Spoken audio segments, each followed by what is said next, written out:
A divorce is such a major life stressor for everybody who goes through it, that what it does is it puts your whole anxiety level up 3, 4, 5 notches that stays that way all the time.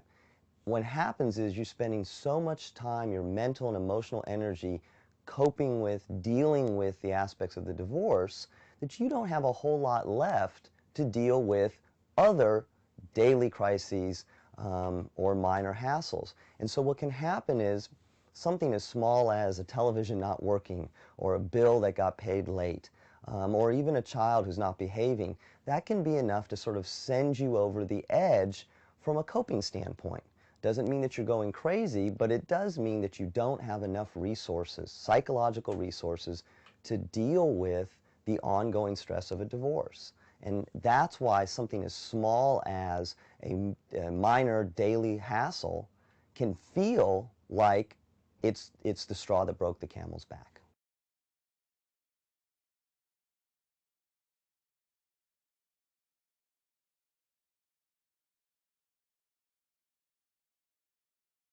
Attorney meetings can be both the most stressful and the most frustrating experience in a divorce proceeding, because you're asked to go into a situation that is full of emotion, that is full of bad feelings, and you're asked to go in and make very logical and reasonable decisions.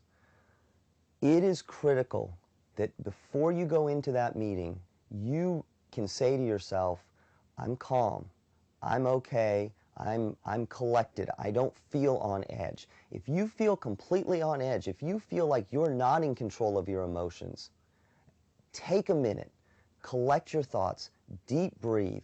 The other thing that's really important to do when you're going into divorce proceedings with an attorney is to recognize your emotions are going to heat up very quickly. Put down on a sheet of paper when you're calm, what is it that you want to accomplish? What are the main points that you want to get across? How do you want to communicate the issues? One thing that you can do is before the meeting, when you're at home by yourself, write out for yourself on a sheet of paper a script. What is it that you want to say?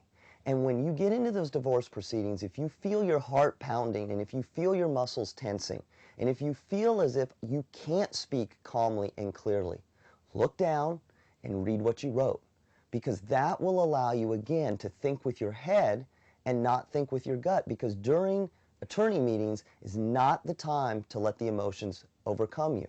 So stay collected, put your thoughts down before you go into that meeting, and use the notes that you've written on paper to help get you through the difficult feelings during the divorce proceedings.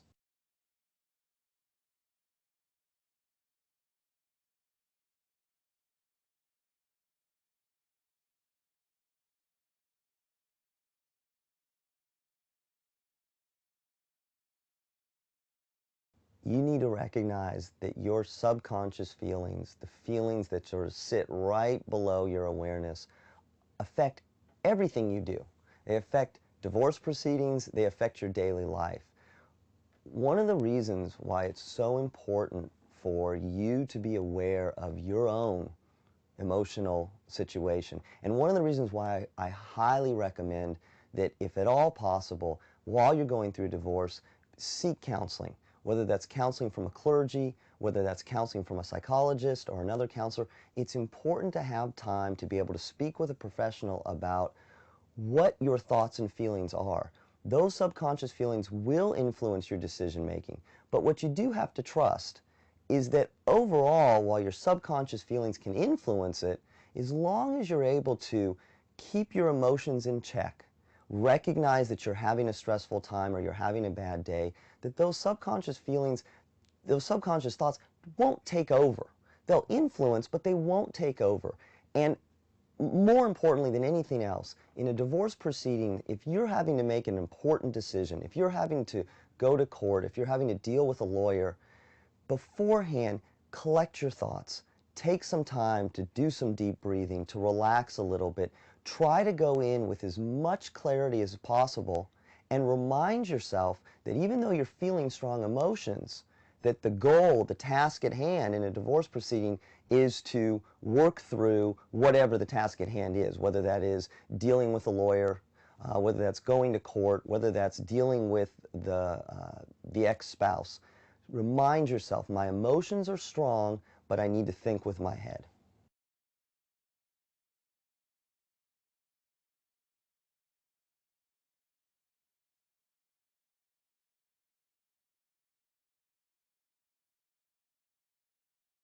Knowing the difference between what your head is saying and what your heart or your gut is saying during a divorce process is probably one of the greatest challenges.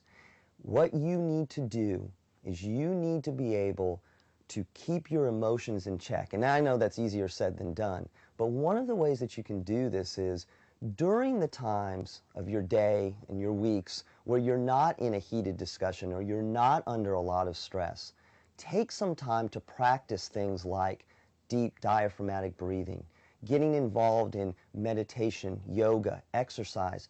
Learn how to control the strong emotions. You need to be able to do this so that you can understand the difference between what do I feel like when I'm relaxed and what do I feel like when my anxiety levels and my stress levels are high. Because when you go in to make negotiations and deal with divorce proceedings that have to do with legal issues, the more you let your heart and your gut and your emotions play into it, the more vulnerable you are. So again, take time to learn how to keep your emotions in check, and before you go into any proceeding, if you feel yourself getting anxious, nervous, upset, it is okay to tell the lawyers, to tell the judge, to tell your ex-spouse, I need a few minutes to collect myself, or I need a few minutes, because that time that you spend collecting yourself and getting things together is going to be time very well spent when you need to go think with your head and not think with your gut. Recognizing what your personal emotional baggage is, and we all have baggage, coming into a divorce situation is incredibly important, because during divorce, emotions are going to be high, your anxiety levels are going to be high, stress is high, and when that happens, it's very easy for your own personal issues that have maybe nothing to do with the divorce per se, come into play. And what I really like people to do is when you feel yourself stressed, when you're having a hard time concentrating, making decisions, it's really important to jot down your thoughts and feelings and to jot down on a sheet of paper what it is that you're trying to tackle. Because what you're going to find is that your own issues, whether that are those issues of abandonment, issues of self-esteem, etc., are going to come into play during the divorce proceedings. So it's real important to take a reality check. Take some time out when you're dealing with the divorce proceedings. Focus on yourself, focus on calming down, and then moving forward.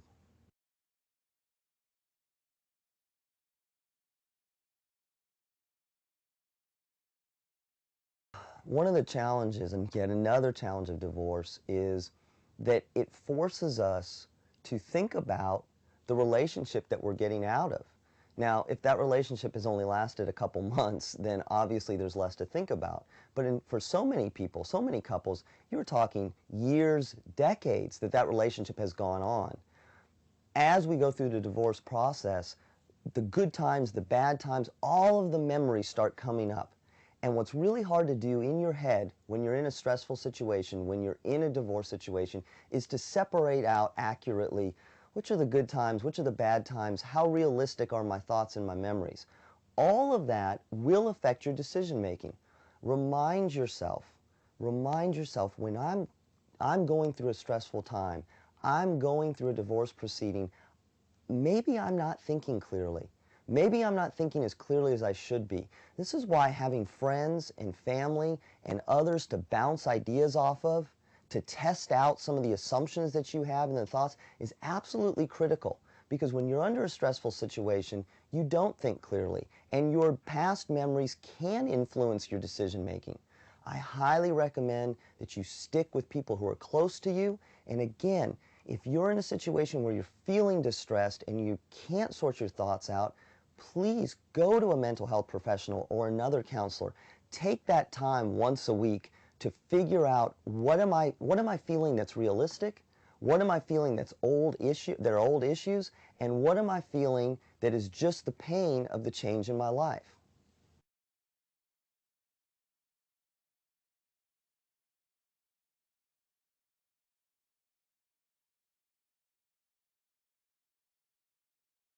A lot of times, not all the time, but a lot of times, the divorce process itself can be so painful. The emotions can be so strong, the frustrations can be so great that all you want to do is get it done, get it over with, make those bad feelings go away. And while that would be the ideal situation, the very nature of the divorce process for many people, and particularly if there's children involved, it isn't over quickly. And as bad as your feelings are, you have to figure out a way to deal with those bad feelings for that day and not try to just get the divorce over quickly. And the good news is there's lots of strategies, there's lots of tools that you can use to manage the strong feelings that you have during the divorce process. But trying to just get it over quickly so that you can not feel bad is in many cases just delaying or creating new problems which may arise by not paying attention to the negotiation that you have with your ex-spouse, by giving up either possessions or rights that you wouldn't otherwise give up, by not recognizing and taking the time to recognize why did the divorce happen in the first place. Many people go through a quick divorce because they don't want to feel bad, and then they find themselves in relationships soon after that are not healthy relationships. And it's because they didn't spend the time to answer the question, why did this happen? Not just, how can I get it behind me?